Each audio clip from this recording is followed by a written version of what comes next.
up next, it's a UFC heavyweight division collision.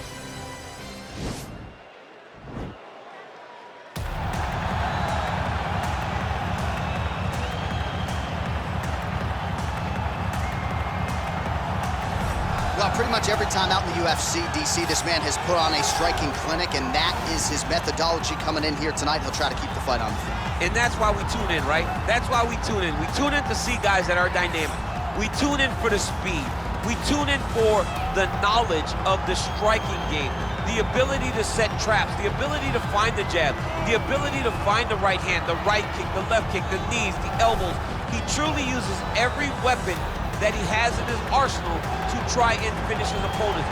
You make one mistake, night's over. You cannot make mistakes against a guy that has the striking acumen of this guy right here. And the jab is not as underutilized a weapon as it was in MMA, say 5 or 7 years ago, but he's got as good a jab as anyone in the business, and that is where all of his striking flows off of. We'll see how it goes for him in this matchup tonight. All right, so here he is, one of the more prolific takedown artists in the UFC at present, and when you get some praise from Daniel Cormier when it comes to your offensive takedown game, you know you're doing something right. And we talk about wrestlers and judo players and grapplers, but this guy just combines all of that. He is able to use foot sweeps from the grappling game. He is able to use throws from judo, and he's able to use wrestling from the wrestling game to take people down. He has an array of takedowns at his disposal, and he uses every single one of them, from the speed of the level change to the timing to the knowledge of where to go next. When the guy starts to defend, he's truly something special. I don't think he could take you down, but tonight he doesn't have to. So in this matchup, prevailing wisdom is he'll be able to get this fight to the canvas. And now our tale of the tape for this heavyweight fight. So more than 10 years apart, these two fighters, and they both possess a similar height and reach. Now to get us started, the veteran voice of the Octagon, Bruce Buffer. Ladies and gentlemen, this fight is 3 rounds in the UFC heavyweight division. Introducing first, fighting out of the blue corner. This man is a Muay Thai fighter holding a professional record of 35 wins, 12 losses, 1 draw, and 1 no contest. He stands 5 feet 11 inches tall, weighing in at 205 pounds. Fighting out of Las Vegas, Nevada, the ex-murderer, Wanderlei, Silva!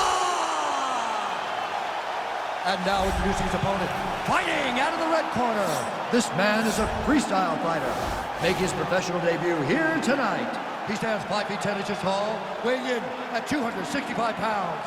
Fighting out of London, England, Hound Dog.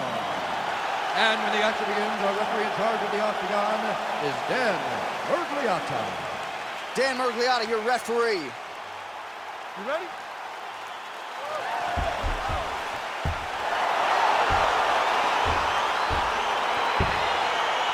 Are you ready? All right, so here we are back in London, England, as the UFC continues. And just like that, the fight is over. That was nasty! Yes, sir, it goes into the books as a first-round win by knockout, near-perfect execution. The technique was absolutely gorgeous, and again, when you catch a guy early, maybe you get him cold before he's had a chance to work up a sweat or even get into the fight a little bit, those strikes can have a bigger effect, and it certainly did here tonight. And there he is, all smiles. What a huge knockout he turned in here tonight. That is one they'll be talking about for some time. Ladies and gentlemen, referee Dan Mergliotta has called a stop to this contest at 9 seconds in the very first round, declaring the winner by knockout, the ex-murderer, Wanderlei Silva! And there is the man of the moment, and what a moment this must be like for a professional athlete, right? I know you enjoyed the birth of your kids, right? But you knock out a man in a cage fight. I can't think of anything better. I mean, there's nothing like it. You know, you don't even hear the one that lands, that puts out your opponent's lights. And tonight, he got that done. And he should be very proud of the work he and his coaches got done tonight.